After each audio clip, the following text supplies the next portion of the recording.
দেবাশিস হালদার বা অনিকেত বা আশরাফুল্লাহ নাইয়া তারা আজকে অভয়ার যে মৃত্যুটা, সেই মৃত্যুটাকে যে একটা প্রাতিষ্ঠানিক দুর্নীতি, সেটা আজকে তারাই কিন্তু দেখিয়েছে। একটা জিনিস বুঝতে হবে, আজকে অভয়ার মৃত্যু নিয়ে কিন্তু সেরকমভাবে যদি এরকম আন্দোলন হতোই না যদি এরা তিনজন যদি এগিয়ে না আসতো। আজকে আরজিকর হচ্ছে আমাদের পশ্চিমবঙ্গের একটা কলকাতা শহরের একটা স্বনামধন্য সরকারি হাসপাতাল, মাল্টি স্পেশালিটি হাসপাতাল বলতে গেলে সরকারি, এবং সেখানে অন ডিউটি অবস্থায় একজন মহিলা ডাক্তার সে রেপ হয়ে মার্ডার হয়ে যাচ্ছে। মানে আমরা কোন জগতে বাস করছি? এবং এই যে এর পেছনে যে একটা প্রাতিষ্ঠানিক দুর্নীতি, সেখানকার প্রিন্সিপাল সন্দীপ ঘোষ বা আরও যারা সব জড়িত আছে, এইসব জিনিস যদি মানুষের সামনে আসতোই না যদি এরা তিনজন আজকে আন্দোলন না করতো। এরা তিনজন আন্দোলন করে এটা দেখিয়ে দিয়েছে যে সরকারি হাসপাতালগুলোর কি করুণ অবস্থা।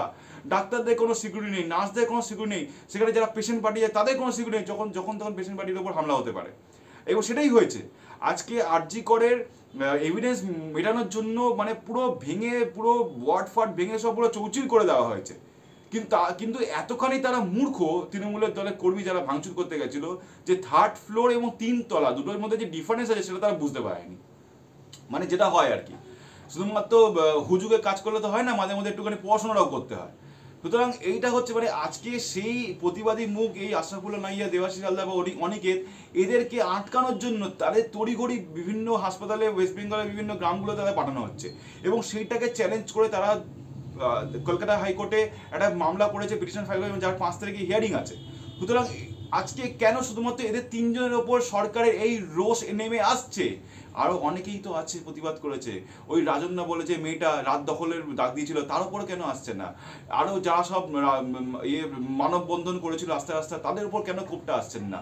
শুধুমাত্র এরা ডাক্তার বলে এদের উপর কোপটা আসছে নাকি এরা প্রতিহিংসা হবে কেন? হ্যাঁ, কেন হবে? কারণ এরা কি প্রতিবাদী মুখ বলে, এদের মুখটা সামনে এসে এই আন্দোলন শুরু হয়েছে বলে এদের উপর সেই কোপটা আসছে? কেন হবে সেটা? আমি বলবো যে মানুষ সবাই ভালো নয়, সবাই খারাপ নয়। ডাক্তারদের মধ্যে অনেকে খারাপ আছে, অনেক খারাপ ভালো ডাক্তারও আছে।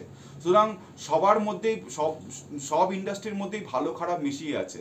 আজকে এই যে আরজি করের মতন ঘটনা যেটা ঘটলো, বিগত স্বাধীনতা থেকে আমাদের দেশ স্বাধীন হয়েছে 1947 সাল থেকে আজকে 2025 পর্যন্ত, এরকম ঘটনা স্বাধীনতার ইতিহাসে কোনোদিনও হয়নি। এই ফার্স্ট টাইম আমি শুনেছি যেন ডাক্তারকে অন ডিউটি অবস্থা, মহিলা ডাক্তারকে অন ডিউটি অবস্থাকে রেপ করে মার্ডার হয়ে যেতে হলো। সুতরাং আমরা এই মুহূর্তে যে কোন চরম জায়গায় বাস করছি, এবং এখানে এটা কোনো মানে যে সন্ত্রাসবাদী হামলা সেটাও নয়, এটা একটা প্রাতিষ্ঠানিক দুর্নীতি, এবং সেটা সরকারই করেছে, পশ্চিমবঙ্গ সরকারই করেছে, এবং এই জন্য পশ্চিমবঙ্গ সরকারই দায়ী। এবং যার জন্যে আমার মনে হয় যে অনিকেত বা দেবাশিস হালদার বা এই আশরাফুল্লাহ নাইয়া, এদের যে স্টেপটা নিয়েছে ক্যালকাটা হাইকোর্টে মামলা করা এবং বদলির নির্দেশটা না মানা, এবং সেটা যথাযোগ্য।